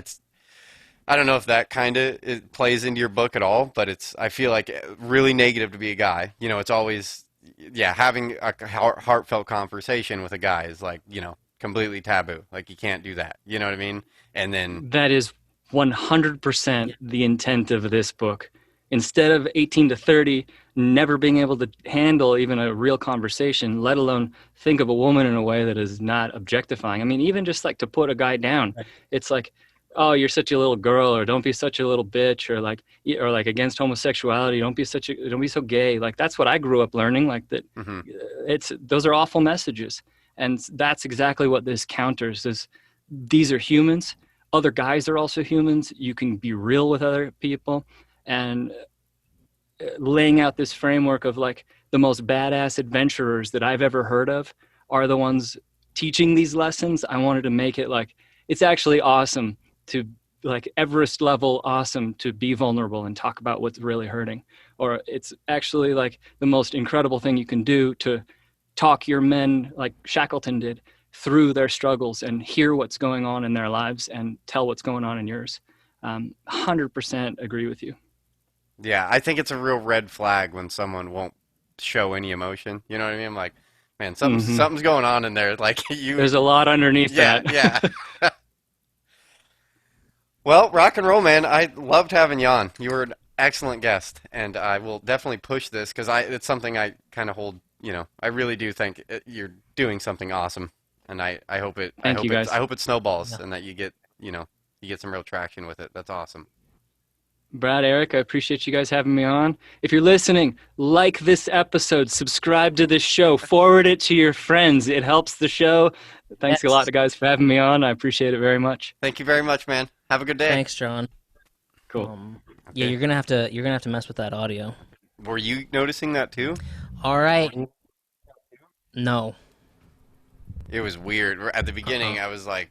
I was like, man, he's the fastest responder I've ever heard in my life. But then I started realizing, like, oh, he's hearing you before I'm hearing you. Because he would, like, you'd be asking questions, Oh. and I mean, the fucking second you stop talking, he'd be like, yeah, yeah, yeah. And I was like, what the fuck? Like, I can read minds. Okay, I so can read minds. that's not that bad, right? Well, I'll move. It'll move. I'll move it. It should move. Okay. Okay. I don't know, or whatever. Okay. Whatever. It'll work out. I'll do what I can to it. So that was good, John Beede. Thank you. Dude's done a lot. Oh, we're okay. We're back. We're back. Sweet. I didn't know if you were gonna redo a thing. Yeah, We're we're back. falling apart now. We're just falling apart.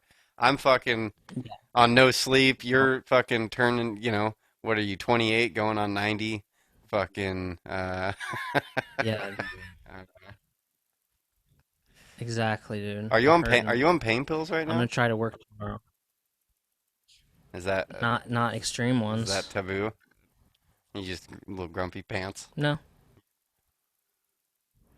Yeah, I'm just fucking hurting, I'm dude. sorry. I'm sorry, buddy. I'm sorry. I know. I'm sorry. So I know. we're not super good at reoccurring segments. We did like the Ask Reddit that failed, the secret story time that probably will continue. I Then felt that like rock you and were roll history. felt like you were getting tired of that, so I stopped. Okay, sorry. Rock and roll history? No, no, no, no. The secret No. story time. Oh, secret story Story time? time. No, I wasn't.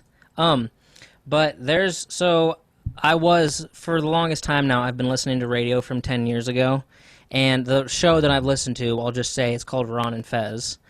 Um, and it's a show like everything that all the ideas in my mind I have about radio or doing a talk show have all basically come from there. But I recently stopped listening to them and jumped into another show that I love, a podcast called Yeah Dude, and it's the podcast that I drove in 24 hours or whatever to Portland to see the one time. But I started from the beginning, so now I'm listening to stuff from 2007, and I heard this. So this is our news that we have this week from 2007. I heard this crazy story about it has to do with Ozzy Osbourne versus a North Dakota sheriff. Crazy, right? Okay. First of all, it's weird to think of Ozzy Osbourne even in North Dakota, let alone getting into beef with a local sheriff. But so here's what happened. I'll just kind of read the article. Ozzy Osbourne wants an apology from the Cass County Sheriff for staging a sting operation in the rocker's name without his permission. So Osbourne claims his reputation was tarnished when Sheriff Paul Laney invited 500 people with outstanding warrants to a phony party at a Fargo nightclub before the Rockers' concert with Rob Zombie at a nearby arena. So this sheriff sent out 500 invites to all the people in his county that had warrants and said, "Come party with Ozzy and Rob Zombie before their show." So roughly 30 people showed up and were arrested out of that 500. So Ozzy said, instead of holding a press conference to pat himself on the back, Sheriff Laney should be apologizing to me for using my name in connection with these arrests. It is insulting to me and to my audience and shows how lazy this particular sheriff is when it comes to doing his job. Fuck. Boom. Laney said Friday that it's his job to arrest people with warrants. We meant no disrespect towards Mr. Osborne or his show. What we did was a very creative law enforcement technique to lure individuals who had active criminal warrants to come to us. Lazy bastard. He said mentioning Osborne's name in the invitations was no different than a bar advertising a Super Bowl party by mentioning the teams playing in the game. Laney said Monday's sting was done to let the community know his office was doing its best to serve about 3,000 warrants it must deal with. Yeah, hey sheriff, how's your 3,000 warrants that you can't fucking track down? They got very creative in how they abscond from the law. We just got real creative in how we reeled them in. 3 people called to say, "Hey, I got one of those letters. Since you're being so creative, I'm turning myself in. Give me a court date." Sure, they did. I think I called BS on that. That's pretty crazy. Yeah, you know what's funny about listening to that? Because I don't know if I believe it or not, but my brother is fucking convinced. So my brother is wanted in Washington, Oregon, and California. He can't come in those states, but they won't extradite him into those states. But he can't step foot in the state Right. or he'll be arrested. And so and Right. he's done enough jail time that he will not do it. Like he's like I'm not going back. And supposedly he's talked to a lawyer and Yeah. the lawyer said statute of limitations is out the window. You're always going to be wanted in those states. And then they're like Yeah. you need to go do 2 years in jail. And he's like, "Nope, ain't fucking doing it." You know what I mean? He's just like he's spent a good amount of his life in jail anyways, and he's like, I'm never doing that again. So he lives in Idaho and fucking just is on the straight and narrow now. Grew up and he will not. But anyways, he has a fucking. This happened years ago, and I don't know if it's fucking true or not, but he's convinced that he had like the same thing happen to him, but I can't remember how they contacted him, but they're like, "Hey, you won a free ATV. You need to come pick it up in Spokane." And then he asked and he's like, "No." And he was convinced. He's like, "This is the cops. Guaranteed this is the cops trying to get me to cross the border." And I was Yeah. like, that sounds real Yeah. weird. But then you're telling that story. I'm like, well, I guess, you know what I mean? They could just be going through a list and like, hey, let's Yeah. tell everyone they got a free ATV and get them over here. You know what I mean? I believe it. Yeah, I think doing that with the ATV, or even like the sheriff said, this is the same thing as promoting a Super Bowl party and you're mentioning the teams' names. I think those are two different things than if Ozzy Osbourne's playing a show and you send out flyers to say party with him before his show. I feel like that's different, Yeah, you know? I don't. You can't do I that. get the story. You know what I mean? Because I'm taking a different. I'm finding a different part of the story more fascinating than what your news article or the argument you're trying to get into. Because I get what you're saying, Right. like Ozzy's Yeah, yeah, point of yeah. view, but I don't really give a fuck. It's one of those things where I really hold no. Like I don't care. I think copyright shit's kind of bullshit to begin with. Anything like that. Um, Yeah. I don't. I'm more impressed with the cops, and I think that's pretty fucking cool. That I am like, you can't use a rocker's name, man. Yeah, I don't know. I think cops should be able to use It's one way tricky to do it. tactics. I don't mind it. You know. Yeah, yeah, I hear you. I hear you. I hear you. I hear you. Anyway, it's an interesting story, I thought. Yeah. Hell yeah. You need to. Yeah. I don't get your radio from. Is there a theory why you're listening to radio from 10 years? Is it just like, do you think life was better in the early 2000s, and that's why you're attaching yourself to these radio shows from a better time? Well, that Ron and Fez show went from '01 to 2014, so it got they ended it in 2014. So if I want to listen to it, no matter what, I'm dipping into the past.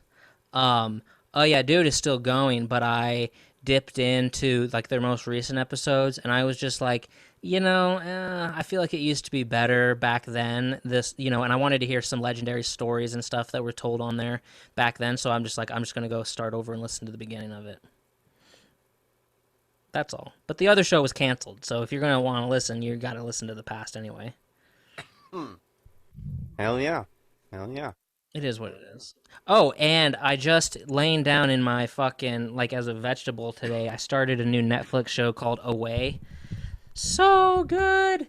It's brand new and it's with Hilary Swank. And don't just believe me. I will be the first one online saying I'm no Hilary Swank fan, but it's a good show. I was seeing stuff about it online. The people loved it, so I was like, "Fuck, I'm gonna try it." It's the first manned mission to Mars. I love a good space movie. Like The Martian was amazing, Interstellar, and now Away. I don't think I'm loving I it. don't So, like space movies. I didn't like. did you see The Martian? Yeah, I didn't like it. I don't know.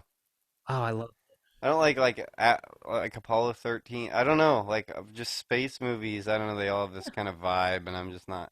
I don't know, not my wavelength. Yeah, yeah. They do have Interstellar, a vibe, but I love them. Interstellar irritated me. I don't know. It's always like scenes where it's like, because you can't really tell much of a fucking story because they're just sitting in space. You know what I mean? So it's like, I don't know. There's just a lot of long, drawn out fucking scenes of just staring at a fucking TV and nothing is really even happening. It's just like, or it's Oh like, yeah, and Ad Astra last year.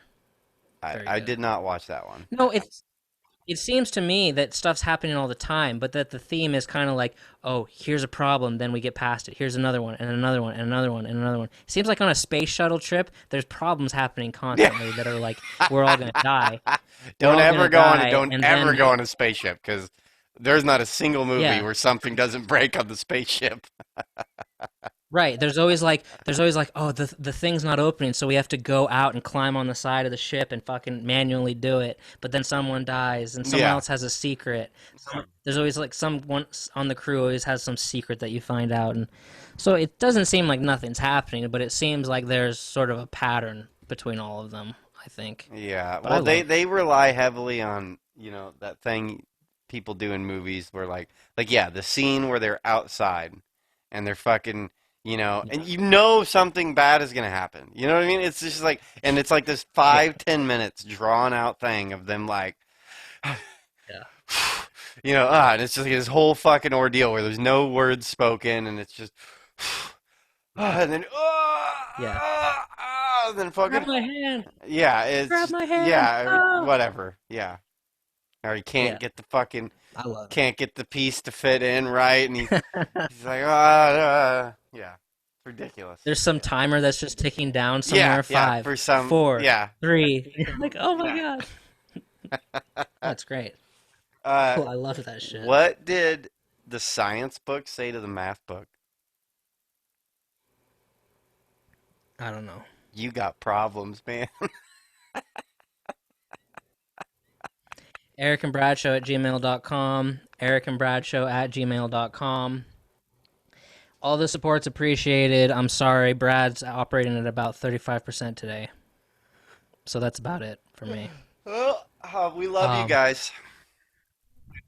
I'm excited for our guest next week. I'm going to do a lot of prep.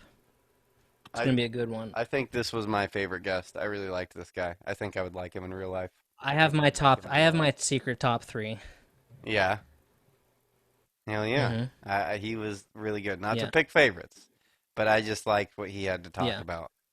He had cool shit to talk about, Yeah. and he seemed like a really nice guy. So Yeah. support his book, Definitely. Warrior. What? Fuck, God damn it, the Warrior Challenge. Warrior Challenge. Yeah, and we'll. I'm assuming we'll obviously put links and bios and blah blah blah to find, to find any of his Yeah. book stuff. See, to me, because when I was thinking about his book, I'm like, is he expecting like a 10-year-old to find this on their own, or is this just going to be like Gift City? So it's like, I think if you had the kid that's like your nephew or something, and you wanted to get him something for Christmas, by the way, all you people, just a side note, all you people posting about how you're so excited about fall and Christmas, I have gone very easy on you people this summer, but fucking Jesus Christ already. Because it's your fault that things are cooling down. I swear to God. Just you guys are just as bad as Walmart is. It's like right after 4th of July, you see like Halloween stuff and it's like, what the fuck? Anyway, Yeah, I no, I'm um on board with you there. This is why I want to move to Florida so I can just live in a place that skips all the shitty seasons. yeah, I'm not so into yeah, winter.